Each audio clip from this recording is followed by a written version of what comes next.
Now, you guys probably know by now that I love power tools, but I also love hand tools. And in fact, a couple years ago, I wrote a book called Hybrid Woodworking, and the point is how you incorporate hand tools into a power tool shop. And I've got a really good example of that right here. So I'm building a gaming coffee table for an upcoming class at the MARC School, and I need to create a rabbeted lip around the top so I could fit a lid down into that. The problem is a rabbeting bit creates a round corner, but those corners need to be square. So if you're just going power tools, you're kind of stuck here because you really need to use chisels to get that thing nice and squared off and smooth. Right, so that's the technique I'm going to show you. It's a little bit of a deep dive, something that we tend to not do very often these days, but hopefully this will be useful information to you. Check it out. First, we need to extend the lines of the rabbet. I'll use a marking knife with one beveled face. The flat face goes against the straight edge and the beveled face goes toward the waist.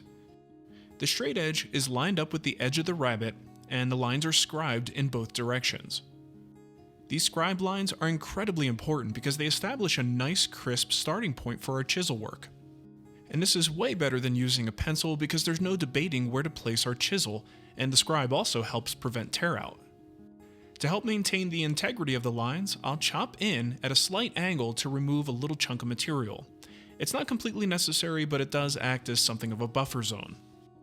Now we can't just drop our chisel on the line and cut down. Because the angled bevel, the wood in front of the chisel has a tendency to force it back, which could crush the fibers and ruin our crisp line. So we first have to remove the bulk of the stock. You'll notice that I'm not going all the way to the bottom of the rabbet.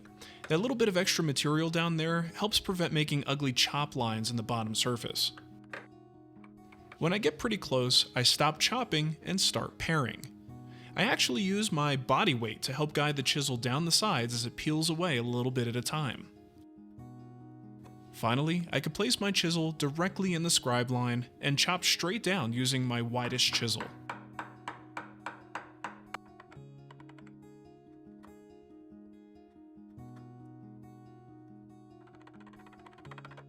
It's usually pretty easy to see the material that you miss if the chisel goes off course, so a little paring should take care of it.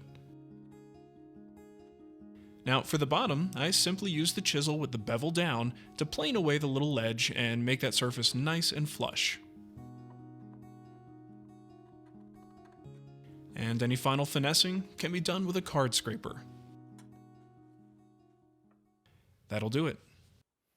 So hopefully you found that useful. If you're interested in a project like this gaming coffee table, I did make a gaming dining table that's available. There's a free site version as well as a guild project available. And this one I am making a set of plans for, and I did film because I was kind of in a rush, so it was just over the shoulder kind of filming, but I will make a free video for this and then have a set of plans available later on. But that'll probably be a couple of months from now. So if you're interested, it's coming. All right, thanks for watching everybody. We'll catch you next time.